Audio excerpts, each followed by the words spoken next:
दोस्तों, क्या आपकी ज़मीन पर भी किसी ने कब्ज़ा कर लिया है?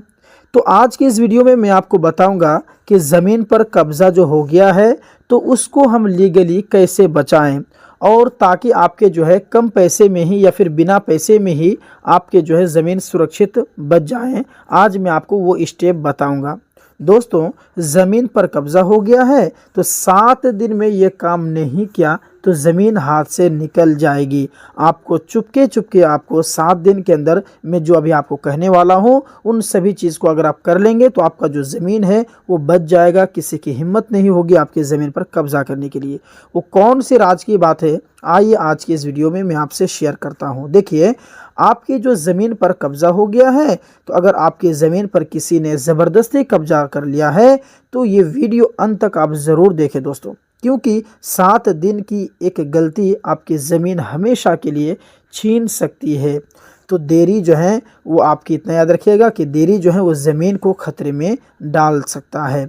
ज़्यादातर लोग सोचते हैं कि थोड़ी या फिर थोड़ा बाद में देखेंगे, ये बात भी मतलब कि सही है, तो लेकिन कानून में देरी सबसे बड़ा नुकसान है। इसीलिए आप खास करके ज़मीन के मामले में आप बिल्कुल भी देरी नहीं करेंगे।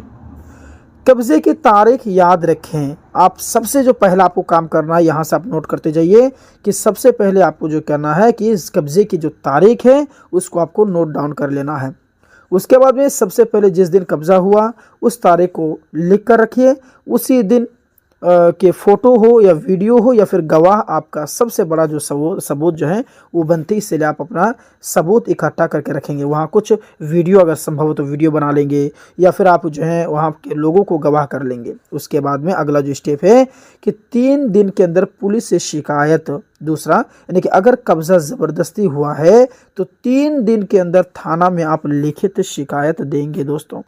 उसके बाद में भले एफआईआर ना हो लेकिन डायरी या फिर सनहा ज़रूर दर्ज होनी चाहिए। अगर आप एफआईआर नहीं दर्ज करना चाहते हैं लेकिन कम से कम जो है कि एक रिपोर्ट आप ज़रूर वहां पर देंगे। 7 दिन में सीओ को आवेदन देंगे। जितना जल्दी आप हो सके उतना जल्दी एक्शन लेंगे, ठीक है। इसके बाद यानी कि जो एफआईआर अगर नहीं करेंगे तो कब से रिपोर्ट लिखा के आएंगे।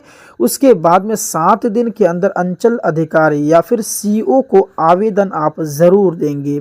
रसीद हो, मोटेशन हो, नक्शा लगाकर अवैध कब्ज़ा हटाने की मांग करेंगे।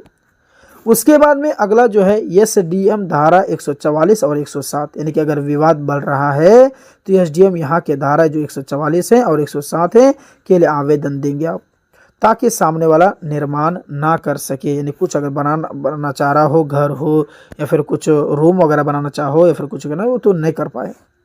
30 से 90 दिन में कोर्ट केस, जितनी जल्दी हो सके 30 से 90 दिन के अंदर सिविल कोर्ट में केस आप ज़रूर दर्ज करा दें। देरी होगी तो केस कमज़ोर पड़ सकता है, इसीलिए ठीक है।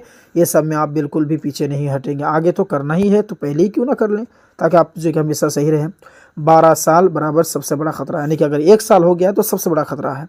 कहने का मतलब है कि अगर 12 साल तक आपने कोई कार्रवाई नहीं की तो सामने वाला जो है वो एडवर्स पोजीशन का दावा कर सकता है। अगर आपकी ज़मीन जो है आपकी जा भी सकती है।